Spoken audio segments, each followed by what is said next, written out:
பண்ணணும், என்ன செய்யக்கூடாதுங்கிற ஞானத்தை நமக்கு போதிக்கும்.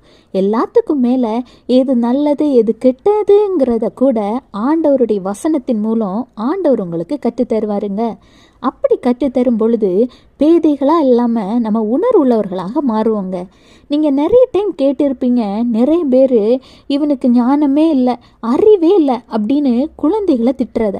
குழந்தைகளை அப்படி திட்ட முன்னாடி நீங்கள் என்ன பண்ணணும்னா, பைபிள் வசனத்தை எடுத்து அதை வைத்து உங்கள் குழந்தைகளுக்காக நீங்கள் ப்ரேயர் பண்ணுங்கள். ஆண்டவரே சொல்லியிருக்கிறார் தானே, அந்த வசனத்தில் உள்ள வெளிச்சம் உங்கள் குழந்தைகளின் பேதை தன்மையை மாற்றி ஞானம் உள்ளவர்களாகவும் அறிவுள்ளவர்களாகவும் உணர்வுள்ளவர்களாகவும் மாற்றுங்க. இன்றைக்கே முடிவெடுங்க.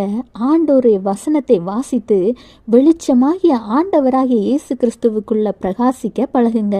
உணர்வுள்ளவர்களாய் மாறுங்க. Have a blessed day. Jesus bless you.